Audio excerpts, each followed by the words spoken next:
యువకులు, మహిళలు, పెద్దవాళ్ళు ప్రతి ఒక్కరు గారు బయటికి వచ్చి ఉత్సాహంగా జై జగన్. ఈ తూర్పు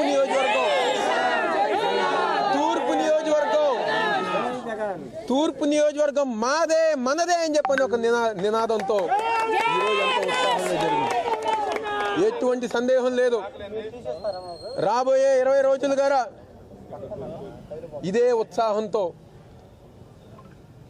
ఉత్సాహంతో మా ఎన్నికల ఒక ప్రచారం కానివ్వండి, మా నాయకులు, మా కార్యకర్తలు, మా బూత్ కమిటీ గారు అందరూ గారు సిద్ధమై మే 13వ తారీఖున తూర్పు నియోజక ప్రజానీకంగా మేము కోరుకునేది ఒకటే, ఈరోజు మీ బిడ్డగా, మీ సొంత మనిషిగా, మీ కుటుంబ సభ్యుడిగా దాదాపుగా ఈ యొక్క 4.5 సంవత్సరం కాలంలో 4 సార్లు ప్రతి గడపగా ఎక్కాం. మేము మీ కుటుంబ సభ్యుల్లో ఒక భాగంగా మారాం.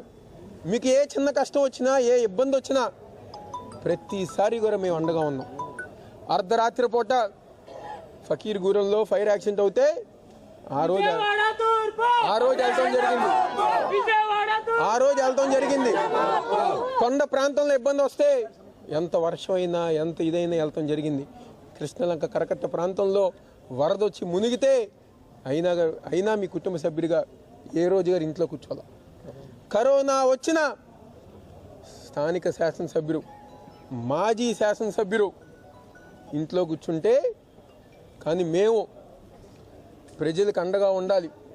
జగన్మోహన్ రెడ్డి గారు ఒక పిలుపు మేరకు ఎన్ని ఇబ్బందులు వచ్చినా మేమందరం గారా ప్రజానికానికి, తూర్పు నియోజక ప్రజానికానికి అండగా, ఏ పదవి లేకపోయినా జగన్మోహన్ రెడ్డి గారు ఒక నాయకత్వంలో అనేక అభివృద్ధి సంక్షేమ కార్యక్రమాలు చేసాం. ఒక్క అవకాశం ఇవ్వండి.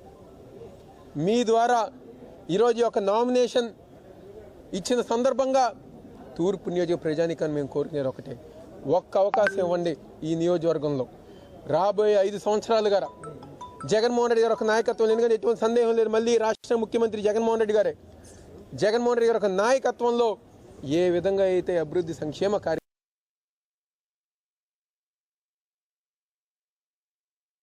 కార్యక్రమాలు చేశామో, ఇలా రాబోయే ఈరోజు మా ఒక నామినేషన్ కార్యక్రమాన్ని విజయవంతం చేసిన మా వైఎస్ఆర్ కాంగ్రెస్ పార్టీ నాయకులకి, కార్యకర్తలకి, కార్పొరేటర్లకి, డివిజన్ అధ్యక్షులకి, ఇన్ఛార్జీలకి, మరీ ముఖ్యంగా తూర్పు నియోజక ప్రజానికానికి, అదేవిధంగా